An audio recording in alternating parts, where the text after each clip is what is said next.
नमस्कार दोस्तों, स्वागत है आपका हमारे इस द हिंदू और दैनिक जागरण के न्यूज़ रिवीजन वीडियो के अंदर। ठीक है, तो इसमें हमने जो सब न्यूज़पेपर पढ़ा था उसका हम क्या करेंगे, रिवीजन करेंगे। ठीक है, साथ ही साथ जिस जो न्यूज़ द हिंदू और दैनिक जागरण के अंदर कॉमन न्यूज़ होती है उसमें हम स्क्रीनशॉट दैनिक जागरण का लगा देते हैं, और अगर कोई अलग न्यूज़ होती है तो उसका स्क्रीनशॉट हम अलग से लगा देते हैं। क्योंकि आज द हिंदू और दैनिक जागरण में सब में सेम न्यूज़ थी, तो हमने जो लगभग सारे जितने के जितने स्क्रीनशॉट हैं वह सारे दैनिक जागरण के लगाए हैं। तो ठीक है, चलिए शुरू करते हैं। और अगर आप चैनल पर नए हैं तो चैनल को सब्सक्राइब कर लीजिए। साथ ही साथ अगर आप इस वीडियो PDF को डाउनलोड करना चाहते हैं तो अब हमारे टेलीग्राम ग्रुप को ज्वाइन कर सकते हैं। ठीक है, तो चलिए शुरू करते हैं। पहली जो हमारी न्यूज़ थी, जो जितने भी न्यूज़पेपर थे, चाहे वह द हिंदू था या दैनिक जागरण था, सबकी ये फ्रंट पेज की न्यूज़ थी, जिसके अंदर क्या है, जो केमिस्ट्री के अंदर जो नोबेल पुरस्कार दिए गए हैं वह 3 व्यक्तियों को दिए गए हैं। साथ ही साथ हमने देखा था जो फिजिक्स के अंदर जो नोबेल पुरस्कार दिया गया था वह भी कितने 3 लोगों को दिया गया था। ठीक है, किन किन को दिया गया था, एक तो ये डेनमार्क के हैं, मार्टिन मेल्डर के नाम है इनका। ठीक है, इनके बाद एक अमेरिका की है जिनका नाम है कैरोलिन विटोरजी, और एक है ये भी हमारे अमेरिका की हैं जिनका नाम है सोप्लेस। ठीक है, तो इन तीनों को क्या दिया गया है, जो हमारा जो केमिस्ट्री का जो कह सकते हैं एक प्रकार से जो रसायन विज्ञान है उसका नोबेल पुरस्कार इन तीनों को दिया गया है। दिया किसके लिए दिया गया है इनको, ये जो दिया गया है कहीं ना कहीं जो क्लीन केमिस्ट्री है उसके लिए ये नोबेल पुरस्कार दिया गया है। ठीक है, क्या क्या होता है इस जो क्लीन जो हमारी जो केमिस्ट्री होती है क्लीन केमिस्ट्री के अंदर।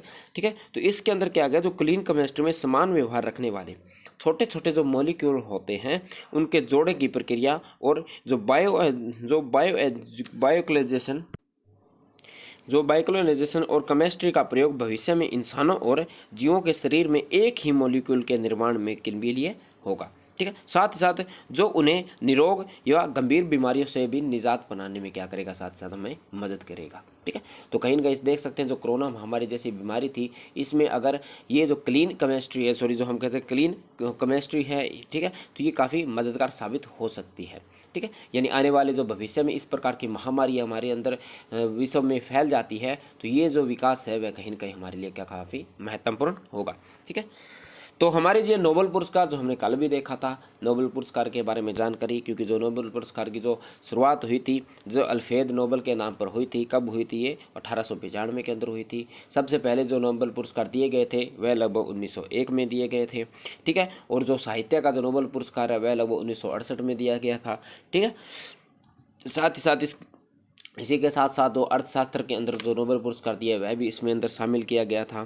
ठीक है, साथ ही साथ जो नोबेल पुरस्कार है वह कभी भी मरणोपरांत नहीं दिया जाता है। अगर किसी व्यक्ति की नोबेल पुरस्कार घोषित करने के बाद मृत्यु हो जाती है तो वह नोबेल पुरस्कार को उसके संबंधियों को वह नोबेल पुरस्कार दिया जाता है। ठीक है, नोबेल पुरस्कार में जितने भी व्यक्ति होते हैं उन सबको स्वर्ण पदक दिया जाता है, साथ ही साथ मुद्रक राशि दी जाती है, और साथ ही साथ उनको एक सर्टिफिकेट भी दिया जाता है। ठीक है, ये कुछ इतनी ये राशि है वह दी गई थी, जो 2021 में संशोधन करके राशि को बढ़ाया गया था।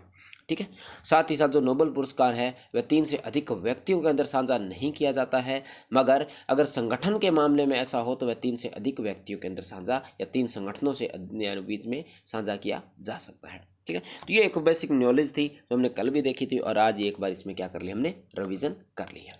ठीक है, अगली जो न्यूज़ थी वह हमारी, क्योंकि आज जो न्यूज़ थी वह ज़्यादातर एनालिटिक न्यूज़ थी या बार बार रिपीटेड होती न्यूज़ थी, तो इसलिए हमने क्वेश्चन नहीं बनाया, सिर्फ उनका एनालिसिस किया है। ठीक है, अगला क्या कहता है, रुपए कार्ड जो क्रेडिट कार्ड से UPI पर लगभग 2000 रुपये तक का अगर आप ट्रांसजेक्शन करते हैं तो किसी भी प्रकार का शुल्क देने की आवश्यकता नहीं है। ये किसने कहा है, ये हमारे भारतीय रिजर्व बैंक ने कहा है भी अगर आप रुपए कार्ड से 2000 तक का किसी भी प्रकार का अमाउंट का ट्रांसफ़र करते हैं तो आपको किसी भी प्रकार का शुल्क देने की आवश्यकता नहीं है। जबकि हम अन्य पहले क्या था अभी, अगर क्रेडिट कार्ड के से हम 2000 तक के अधिक करता तो कुछ चार्ज हमें लगता था, मगर अभी यानी RBI ने कह दिया अभी 2000 तक के पेमेंट अगर आप रुपए कार्ड से करते हैं तो आपको किसी भी प्रकार का चार्ज देने की आवश्यकता नहीं है। ठीक है, जो हम कहते हैं यूनिफाइड इंटरफेस पेमेंट के रूप में रुपए कार्ड का भुगतान करते हुए अगर 2000, बस यही बात इसमें कही गई है। ठीक है, बात साथ में कहा जो क्रेडिट कार्ड को UPI से जोड़ने का जो मूल उद्देश्य है ग्राहकों को भुगतान के एक से ज़्यादा विकल्प उपलब्ध करवाना था। ठीक है, जिस प्रकार से हम देखते हैं जो UPI से जुड़ने के बाद जो हमारी भारत की जो अर्थव्यवस्था है डिजिटल तौर पर काफ़ी मजबूत हुई है, साथ ही साथ उसका काफ़ी मात्रा में विस्तार हुआ है। हाल ही में एक रिपोर्ट आई थी जिसमें कहा गया था भारत ने जो अपना विकास है उसका लगभग एक यानी 45 लाख यानी 1,45,000 रुपये तक का यानी करोड़ रुपए तक का यानी ट्रांजैक्शन है वह लगभग इतना ट्रांजैक्शन हमने ऑनलाइन ट्रांजैक्शन से किया है। ठीक है, यानी कितनी मात्रा में हमने ट्रांजैक्शन है ऑनलाइन। आज हम देखते हैं बाजार में छोटी छोटी दुकानों पर भी हम ऑनलाइन ट्रांजैक्शन की सुविधाएं उपलब्ध हैं और लोग कहीं ना कहीं ऑनलाइन ट्रांजैक्शन की तरफ ज़्यादा आकर्षित होते चले जा रहे हैं। ठीक है, तो क्या कहता है जो भारत पेमेंट है जिसको यूपीआई कहते हैं, अभी भारत में पेमेंट भुगतान करने के लिए ज़्यादातर कंपनियां जो यूनिफाइड पेमेंट इंटरफेस फ्रेमवर्क का ही इस्तेमाल करती है। ठीक है, जो किसके द्वारा, जो हमारी जो एनपीसीआई द्वारा इसको तैयार किया गया है। ठीक है, अगला क्या कहता है, यूपीआई के जरिए रियल टाइम में एक बैंक से दूसरे बैंक में खाते में मोबाइल के माध्यम से पेमेंट ट्रांसफर की जा सकती है। जैसा कि हम देखते हैं वह क्यूआर कोड हो, मोबाइल नंबर हो, ईमेल आईडी हो, किसी भी तरह से हम एक खाते से दूसरे खाते में पैसे को ट्रांसफर कर सकते हैं, वह भी रियल टाइम यानी उसे ही समय। ठीक है, अगला कहता है भारत में खुदरा भुगतान और निपटान व प्रणाली के संचालन में एक छतरी के नीचे यानी कि एक विंडो के नीचे ये सारे काम हो जाते हैं। ठीक है, साथ ही साथ जो हमारी जो एनपीसीआई है जिसको हम भारतीय राष्ट्रीय भुगतान निगम संगठन, जो उसका गठन किया गया था कितने में 2008 के अंदर इसका गठन किया गया था। ठीक है, साथ ही साथ ये गैर लाभकारी संस्था है, यानी ये एक ऐसी संस्था है जो लाभ के आधार पर कार्य नहीं करती है, यह कहीं ना कहीं जो समाज में डिजिटल प्लेटफॉर्म को बढ़ावा देने के रूप में कार्य करती है और ये एक सरकारी एजेंसी है।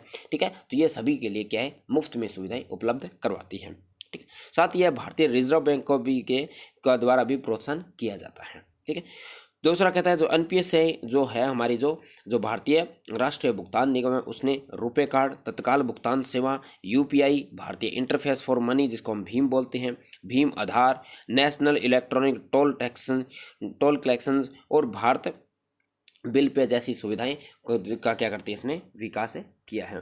ठीक है, साथ ही साथ जो ऑनलाइन ट्रांजैक्शन के और भी कई माध्यम हैं जिन पर यानी ये जो हमारी जो एनपीसीआई है ये क्या करती है, कंट्रोल करती है।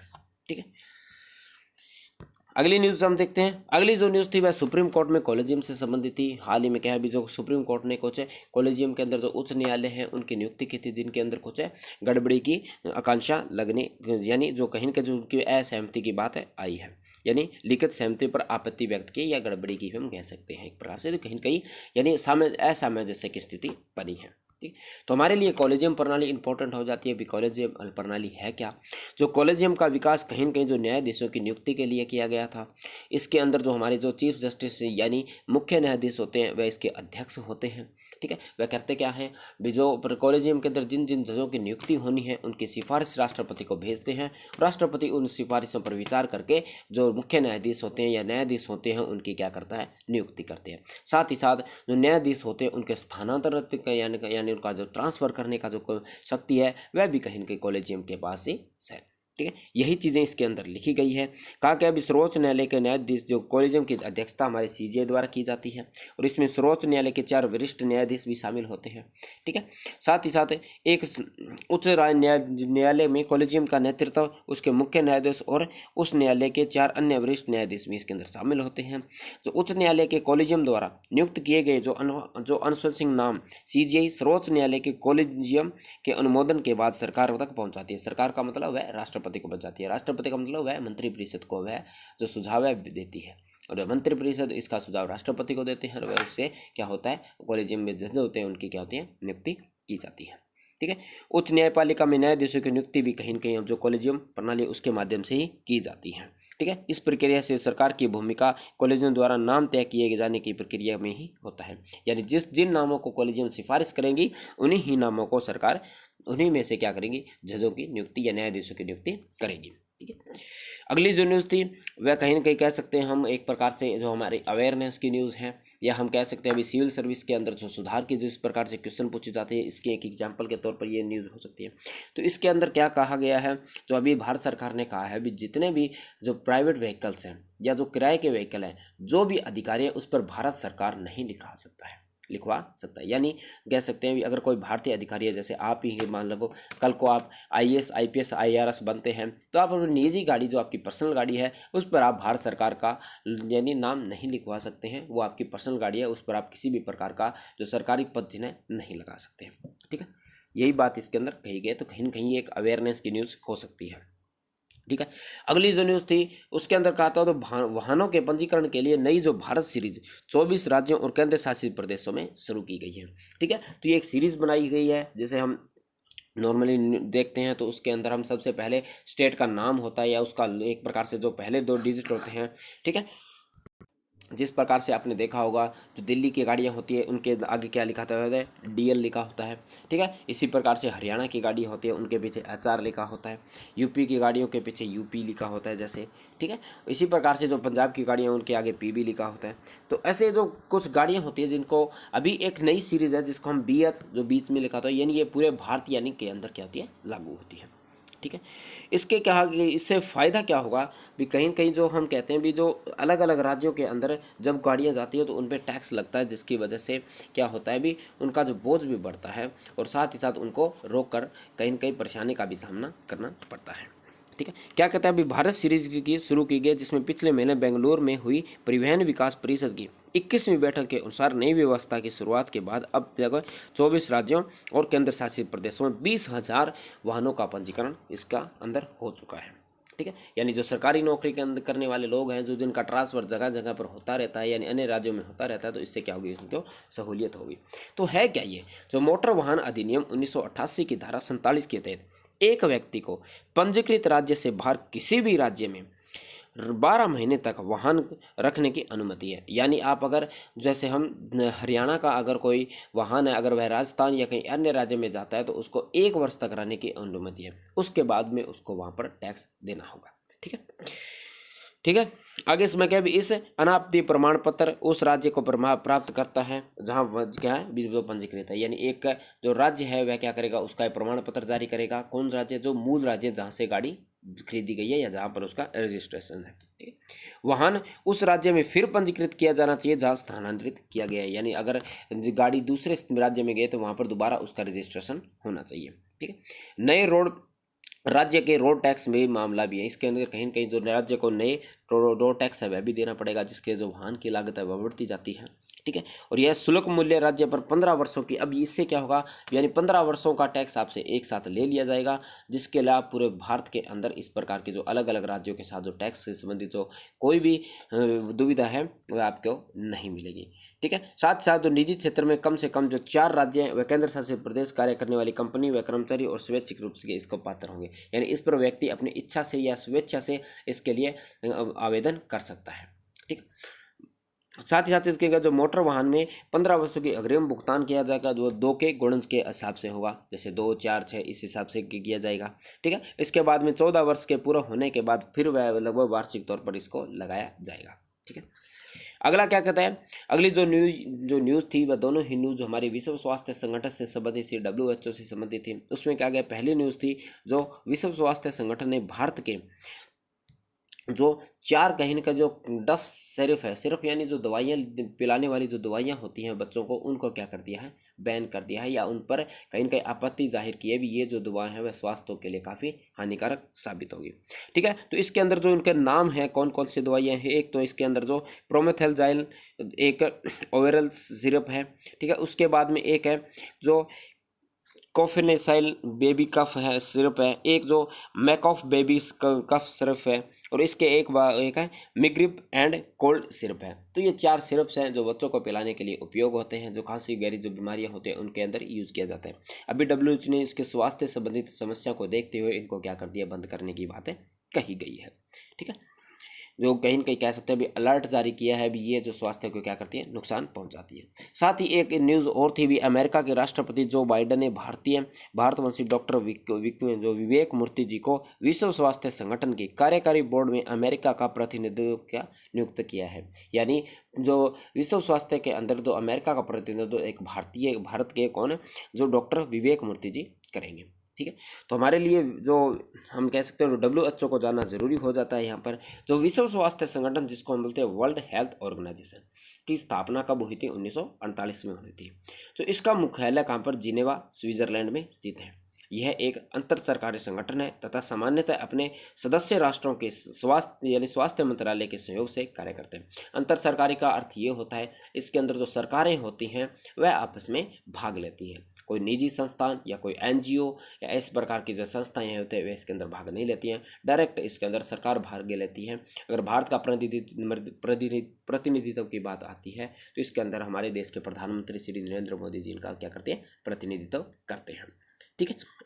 साथ ही साथ WHO विश्व स्वास्थ्य के मामले पर नेतृत्व प्रदान करते हुए स्वास्थ्य अनुसंधान संबंधित एजेंडे का आकार भी देता है। साथ ही साथ विभिन्न मानदंड भी निर्धारित करता है। WHO 7 अप्रैल 1948 को कार्य आरंभ किया था। इसी परिप्रेक्ष्य में 7 अप्रैल को विश्व स्वास्थ्य दिवस भी मनाया जाता है। ठीक। साथ ही साथ इसके अंदर जो हो विश्व स्वास्थ्य सभा बनाई जाती है, जिसको हम बोलते हैं वर्ल्ड हेल्थ असेंबली के सदस्य राष्ट्रों का प्रतिनिधित्व करने वाले प्रतिनिधि भी बनी होती है। प्रत्येक सदस्य का प्रतिनिधित्व अधिकतम 3 प्रतिनिधि द्वारा किया जाता है, जिनमें से किसी भी एक को मुख्य प्रतिनिधि के रूप में नामित किया जाता है। यानी 3 प्रतिनिधि होते हैं, उसमें से एक को मुख्य बनाया जाता है। ठीक है। जो वैश्विक स्वास्थ्य सभा WHO की नीतियों का क्या करती है, निर्धारण करती है। यानी किस प्रकार की जो नीतियां हैं विश्व में शांति और स्वास्थ्य को अच्छा बनाया जा सके, इस प्रकार की जो नीतियां बनाई जाती है वह कहीं ना कहीं जो WHO के जो प्रतिनिधि होते हैं जिनकी नियुक्ति 3 में से 1 की जाती है तो उनके द्वारा ये की जाती है। यह संगठन वित्तीय नीतियों की निगरानी करने के लिए बजट की समीक्षा और अनुमोदन भी करता है। साथ ही साथ यह WHO तथा संयुक्त राष्ट्र के मध्य में होने वाले किसी भी समझौते के संदर्भ में भी आर्थिक व सामाजिक, इकोनॉमिक एंड सोशल रिपोर्ट भी प्रस्तुत करता है। ठीक। अगली जो न्यूज़ थी वह हमारी 5G तकनीक से संबंधित थी। जिस प्रकार से हमने देखा था भी जो हमारी जिस प्रकार से भारत 5G में अभी यानी हमने लॉन्च किया तो बाकी देश हमारे उससे आकर्षित होंगे। तो ऐसी ही न्यूज़ आई जो कुछ देश ऐसे हैं जो हमारे पड़ोसी देश हैं या कुछ अन्य देश हैं जो भारत की इस सेवा से काफ़ी प्रभावित हैं और आने वाले भविष्य में भारत से इस प्रकार की सेवा की आकांक्षा कर रहे हैं। ठीक है। यही न्यूज़ थी एक जो जिसका जैसा कि हमने देखा है 5G के काफ़ी फायदे हैं, काफ़ी गति तीव्र होगी इससे मशीनों का आपस में जुड़ाव होगा। साथ ही साथ इसके अंदर जो लिटरेसी रेट है वह भी कम होगी जिससे गति और अधिक तीव्र होगी। साथ ही साथ जो पारंपरिक हमारे जो नेटवर्क्स हैं उनके अंदर जो कॉल से संबंधित या डेटा हस्तांतरण से संबंधित जो हमारी जो प्रॉब्लम्स आती हैं वह सारी की सारी प्रॉब्लम इसके अंदर हमें नहीं आएगी, जो कि हमने पिछले 3-4 दिनों से इसी पे काफ़ी अच्छे से डिस्कशन किया है। ठीक है। अगला जो न्यूज़ है उसके अंदर कहा भी कोविड के दौरान भारत की गरीबी समर्थन का यानी समर्थन किया किसने, बिंसल, जो कि विश्व बैंक के अध्यक्ष हैं। जो विश्व बैंक से जो अध्यक्ष हैं जिनका नाम है डेविड मालपास ने कहा है कि जो वैश्विक तौर पर जो महामारी कोविड-19 में संकट के दौरान भारत ने गरीबी और ज़रूरतमंदों की सहायता करना बेहद ही अनूठा रहा है।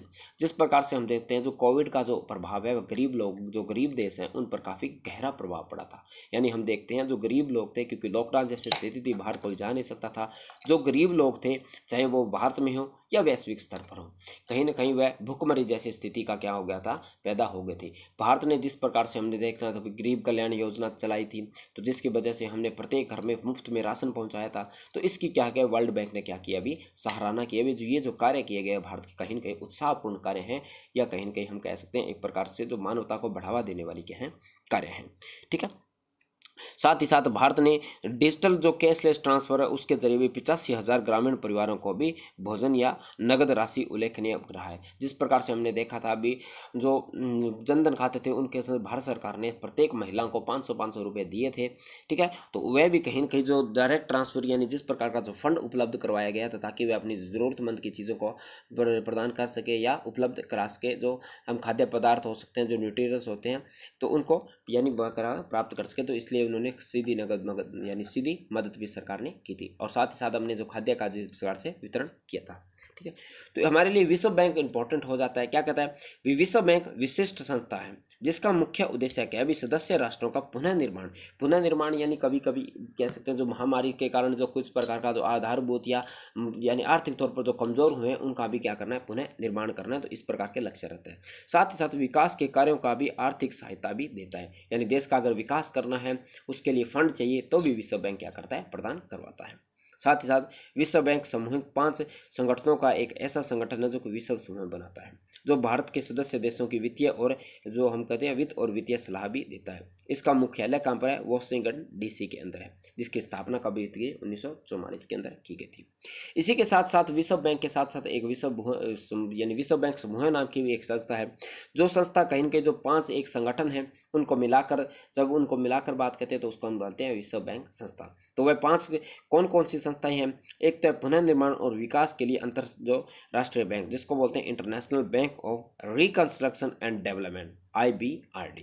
ठीक है, पहली संस्था ये। दूसरी संस्था जिसको अंतर्राष्ट्रीय वित्त निगम बोलते हैं, यानी इंटरनेशनल फाइनेंस कॉरपोरेशन, ठीक है, जिसको IFC बोलते हैं।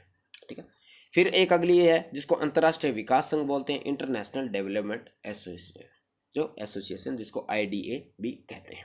ठीक है, अगली है निवेश विवाद से निपटने के लिए अंतर्राष्ट्रीय केस, जिसको international centre for settlement of investment dispute. ठीक है, साथ ही साथ इसके अंदर जो बहुपक्षीय गारंटी एजेंसी, जिसको बोलते हैं हम, जिसको मल्टीलर इन्वेस्टमेंट गारंटी एजेंसी, जिसको मीगा के नाम से भी जानते हैं। ठीक है, तो इन सभी का जो संस्थाएं हैं उनको मिलाकर जब एक संस्था बनती है तो उसको क्या कहते हैं, विश्व बैंक समूह कहते हैं। ठीक है, अगली जो न्यूज़ थी वह हमारी नासा का जो अंतरिक्ष मिशन था, जिसका नाम था डार्ट।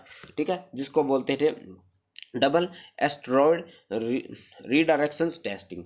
ठीक है, तो उसने क्या किया, एक अंतरिक्ष यान में जो एक एस्ट्रॉयड है उसके साथ उसने यानी क्षुद्र ग्रह से टकराव हुआ है, जिसकी वजह से उसका जो मलबा है वह लगभग 10,000 किलोमीटर तक क्या हुआ है, वह मलबा फैल गया है। ठीक है, तो इसके बारे में इस न्यूज़ के अंदर कहा गया है।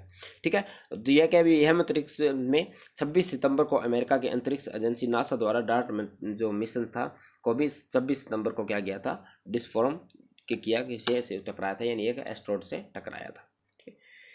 तो क्या है हमारी जो, जिसको हम बोलते हैं डार्ट, जिसको बोलते हैं दोहरा क्षुद्र ग्रह पुनः निर्देशित प्रशिक्षण मिशन, एक ऐसी तकनीकी है जो कि एक क्षुद्र ग्रह को पृथ्वी से टकराने से रोकती है। यानी अगर कोई क्षुद्र ग्रह की आकांक्षा है भी यह पृथ्वी से टकरा सकता है तो उसको वह रोकती है। क्योंकि हमने भविष्य यानी जो हमारा जो भूतकाल था उसके अंदर हमने अपना पास्ट के अंदर देखा था अभी किस प्रकार से जो अर्थ या हमारे पृथ्वी से जो क्षुद्र ग्रह टकराया था, जिसकी वजह से क्या था, जो डायनासोर का काल है तो वह भी क्या हुआ था, समाप्त हुआ था। और कहीं ना कहीं जो पृथ्वी को काफ़ी भारी मात्रा में इसका नुकसान झेलने को मिला था। काफ़ी में अभी भी देखते हैं जो काफ़ी छोटी मात्रा में या छोटे छोटे जो एस्ट्रॉयड पृथ्वी पर करते हैं उससे भी भारी मात्रा में पृथ्वी को क्या होता है, नुकसान होता है। इसमें कहा गया है भी अगर इस प्रकार के मिशन भेजे जाते हैं जो कि पृथ्वी पर आने वाले जो क्षुद्र ग्रह होते हैं उनको बीच में ही रोक लिया जाए तो कहीं ना कहीं पृथ्वी को होने वाले नुकसान से हम बचा सकते हैं। ठीक है, अगला क्या भी, इसका उद्देश्य ऐसी तकनीकी का प्रशिक्षण करना जो पृथ्वी की ओर आने वाले क्षुद्र ग्रह को विक्षेपित कर सकते हैं या उनको मोड़ सके। ठीक है, इस मिशन का उद्देश्य भविष्य में पृथ्वी की ओर जो क्षुद्र ग्रह आने वाले हैं उनकी स्थिति को, यानी उनसे आने वाली स्थिति को तैयार की जाने वाली नई तकनीकी का प्रशिक्षण करना है।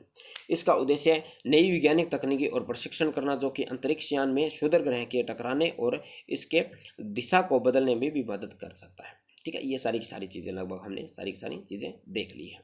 ठीक है, अगली जो न्यूज़ थी वह हमारी क्या भी हाल ही में क्या भी जो मंगल ग्रह पर जो दक्षिण ध्रुव पर इस बात की आकांक्षा थी भी जो तरल पानी हो सकता है तो उसकी पुष्टि ली कर ली गई है। यानी जो वैज्ञानिकों ने कहा है भी जो दक्षिण ध्रुव है, जो मंगल ग्रह का दक्षिण ध्रुव है उस पर क्या है भी तरल अवस्था में पानी अवस्थित है जो कि बर्फ के नीचे उपलब्ध है। ठीक है, तो यही एक न्यूज़ थी। तो हमारे लिए मंगल ग्रह इंपॉर्टेंट हो जाता है। क्या भी मंगल ग्रह सूर्य के चौथे सबसे यानी चौथा स्थान पर स्थित है। ठीक है, यानी जिस प्रकार हम क्रमबद्ध तौर पर देखें तो पृथ्वी के यानी पृथ्वी के बाद कौन सा ग्रह आता है, मंगल ग्रह ही आता है। ठीक है, जो अगर सौरमंडल में दूसरा सबसे छोटा ग्रह है। ठीक है, मंगल ग्रह के आकार पृथ्वी के लगभग क्या आधा है, यानी जितनी पृथ्वी है उससे क्या है इसका आकार क्या आधा है। ठीक है, मंगल ग्रह सूर्य की परिक्रमा करता है, साथ ही साथ अपने अक्ष पर कितना 24.6 प्रति घंटे की रफ्तार से दौड़ता है। जबकि हम पृथ्वी की बात करें तो पृथ्वी अपनी घूर्णन गति है या जो सूर्य के अपनी घूर्णन गति हम अपने अक्ष पर घूमती है तो वो कितना लगभग 23 घंटे और 23.9 घंटों के तरह अपनी दूरी को पूरी कर लेता है। इसी प्रकार से हम देख सकते हैं जो हमारी जो चंद्रमा है उस पर लगभग 24.6 घंटे, यानी कहीं न कहीं पृथ्वी के समान ही है। यानी पृथ्वी का जो एक दिन है और जो मंगल ग्रह का एक दिन है वह कहीं न कहीं क्या है, समान है। ठीक है, कुछ जो बहुत ही यानी कह सकते हैं कम फर्क इसमें देखने को मिलता है। अगला कहता है सूर्य की परिक्रमा करते समय मंगल अपने अक्ष पर कितना 50 यानी लगभग 25 डिग्री तक झुका हुआ है। जबकि अगर हम पृथ्वी की बात करें तो वह लगभग 23.4 डिग्री झुका हुआ है, जो कहीं ना कहीं जो मंगल ग्रह है उस पर मौसम को बनाए रखने में क्या करता है, सहायक होता है। मगर जो मंगल ग्रह पर जो मौसम है वह काफ़ी लंबे समय तक बना रहता है, जबकि पृथ्वी पर जो मौसम है मंगल ग्रह की तुलना में कम समय तक बना रहता है, क्योंकि जो मंगल ग्रह की जो सूर्य से दूरी है वह काफ़ी अधिक है, जबकि पृथ्वी सूर्य के थोड़ी नज़दीक है। इसकी वजह से जो मौसम में जो परिवर्तन है वह हमें देखने को मिलता है। ठीक है, साथ ही साथ इसके अंदर कहा गया आगे जिस प्रकार से जो मंगल ग्रह जो सूर्य के चारों ओर एक यानी एक चक्कर पूरा करता है तो उसको क्या कहते हैं, सोलरस कहते हैं, या सोलर डे भी उसको कहते हैं। ठीक है। मंगल ग्रह लाल ग्रह दिखने का मुख्य कारण क्या है, इसके अंदर लोहे का जो ऑक्साइड के कारण जो जंग लगी है उसकी वजह से, और मंगल की जो धूल है इसलिए भी इसको लाल ग्रह कहते हैं। ठीक है।